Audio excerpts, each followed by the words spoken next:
Welcome to Simply Liminal. My name is Stacy. This is my daily 2-card reading for Wednesday, April 10th, 2024. Now, yesterday we had a spontaneous 3-card reading. I don't think that's going to happen again, but you never know when Spirit is helping you move the cards.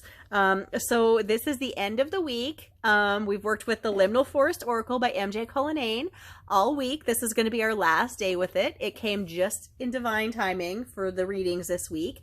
Very special, especially with the liminality feeling of the eclipse that's going on. We're still in the eclipse window. We'll still be dealing with this energy for another week. Sometimes people will say you'll be dealing with it really through the next eclipse cycle in the fall. But we're definitely still hanging in it right now. We've just gone through the new moon phase, which is always special. And now we're waxing towards growing. You know, we're at that crescent and it's going to grow and get bigger just like it always does until we're at full, and then the cycle repeats itself again. So we're looking at the liminal forest, and one thing that MJ Cullinane wrote in this guidebook that I want to repeat is she says, the liminal forest is a tool for navigating your inner landscape. It's a path for self-discovery and an open dialogue with yourself. And the insights you unravel are signposts illuminating your way to self-discovery, which I think is pretty damn beautiful of a statement. I have loved this deck. I was so excited when I seen she was making it. Of course, I'm tied and connected to liminal spaces of all sorts. That's why I named my channel Simply Liminal, because I believe in the beauty of liminal spaces. I believe in the messages that come to us through liminal spaces. That was a terrible shuffle right there. I believe that it is these spaces, these liminal spaces, where we get messages. We're open to messages from Spirit, from the divine creator, from our inner soul. And that's so, so important. So as always, I look at two things. I look at the energy, which is the force directed towards us from the world for this day. So let's look at our energy card. And then the other thing I look at is the focus. And the focus is the intention, effort, or response that we put back into the energy that we get. So,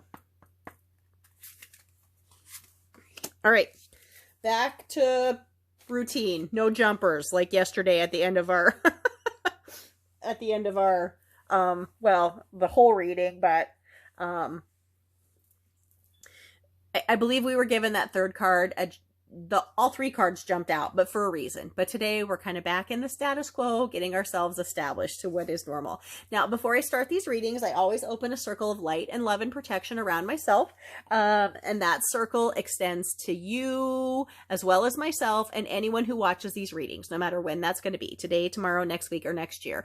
At the beginning of this week's readings, I watched a reading from Stuart Pierce. It just popped up on my YouTube channel page, and it was from a year ago. And Stuart Pierce is one of the guides. He wrote one of the oracle decks that we worked with earlier in the year. I think it was in January, the Angels of Atlantis, and he has beautiful insights. Check his channel out, Stuart Pierce. But I believe that I seen that reading that day because it was when I was ready for the message. There was something in it for me at that time.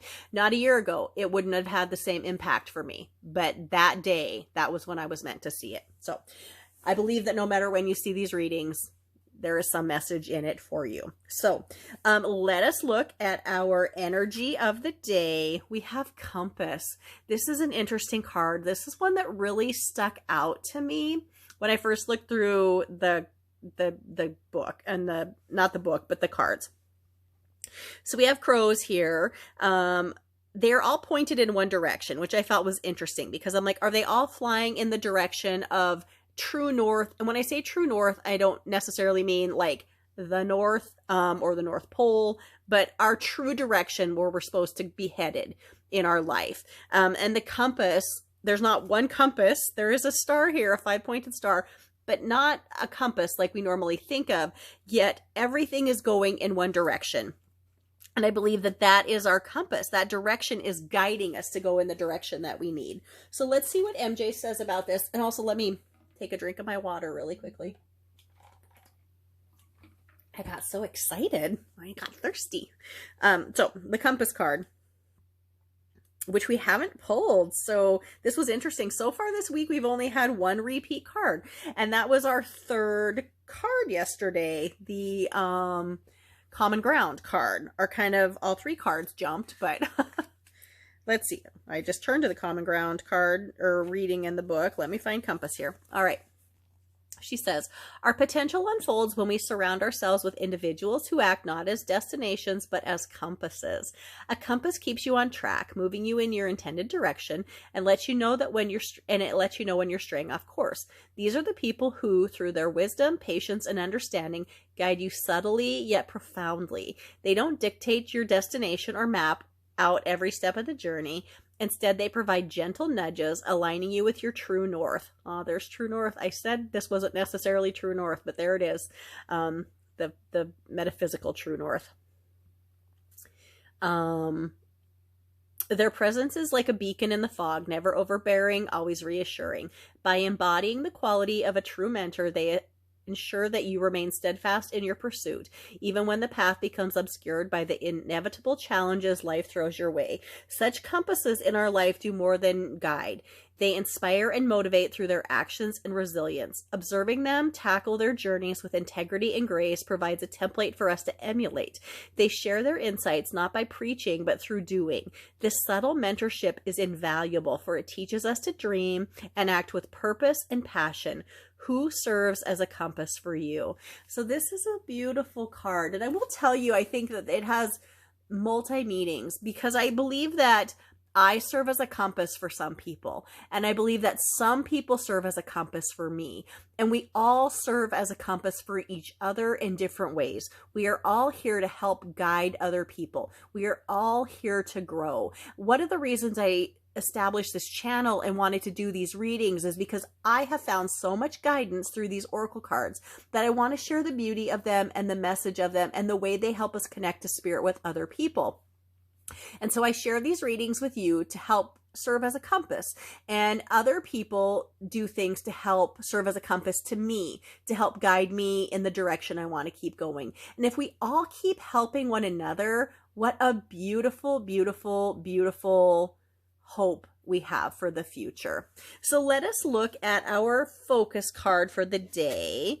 We have rumination, which is interesting. So we have a bear sitting in the snow. He looks deeply in thought. Rumination really is the process of deep thought. Not overthink, but you really not overthinking. Though sometimes I am a overthinker, so I understand this. I think about everything. I think about it from multiple directions. My mind doesn't stop thinking about things. But sometimes we just need the deep, slow, gentle thought process of rumination to help us know the direction our true north is. It's interesting also that this card has a snowy landscape in it, because north is often associated with earth, winter, snowy energy. So of course, like always, spirit is guiding this, and it makes perfect sense. So let us read what the rumination card has here. Let me find it. Sorry, gotta get to the right spot in the alphabet. All right. Rumination. Oh, you know those moments when you just can't stop thinking about something? I raised my hand because I'm guilty, and I just admitted that, right? Maybe it was the disagreement with your partner or boss. Perhaps it was that person who flipped you off while driving home. Our modern world offers many many opportunities to contemplate negative interactions. It's like your brain has its own playlist, and it's stuck on the same track, replaying the same situation repeatedly in your head. That's rumination for you. And let's be honest, when we are ruminating, we're not at our best. There is a way out of this endless loop of doom and gloom. First, if you are like me and ruminate often, let's give ourselves a little break. Recognizing the pattern is a step one to breaking free. Instead of letting those thoughts run wild, take a moment to observe your thoughts without getting caught up in them. Picture them as clouds passing by in the sky. There 1 minute and gone the next. Physical activity is a great way to move away from rumination. go for a walk, dance in your living room, or do anything that shifts your focus to the world around you. By changing the narrative from what might go wrong to exploring the endless possibilities ahead, you're not just breaking the cycle, you're setting yourself free to move forward with confidence and a dash of optimism. So that last line there, moving forward with confidence and a dash of optimism, really comes back to the compass card. This is trying to tell us, break out of our cycles of overthinking, break out of this process that we have of just focusing on something bad that happened to us, replaying that conversation over in our head, thinking about all the things we could have said, should have said, would have been cool if we would have said. Just let it go. Let it go. And by letting it go and moving on, you're going to find your compass that's going to take you to true north. Well, MJ Cullinane, thank you for beautiful messages through the liminal forest. This is the end of our week working with this deck, which now it's my opportunity to dive into this deck and start doing some personal readings for myself with it, which I'm so excited for. I'm so glad I got to share it initially with the collective on the Simply Liminal channel. I hope people have found it beautiful and enjoyable. I know this was her first run of this deck, but you can check her out. She has a website, and I'm sure she's going to try to do another run of these decks. She has a couple decks that she's processed through Hay House, but all of these decks she initially started grassroots in her apartment, getting people to pre-order. I mean, she's done it the hard way. She's done it her way, and I greatly admire her. And I'm thankful for these beautiful messages that she has given us this week. So I hope you've connected with this reading or any of the readings this week. I would love to hear if you have. Please leave me some comments. Talk to me about this deck, these decks, these messages, how they've touched you, if they have helped you. Please like, please subscribe, please share these videos to help my channel grow so I can help spread these messages to other people and continue to be a compass guiding other people. Well, I'm looking for people like Stuart Pierce, who I talked about at the beginning of my reading, who I believe is a compass and guide for me. So thank you so much. My name is Stacy. Thank you for visiting Simply Liminal with me. Have a wonderful day.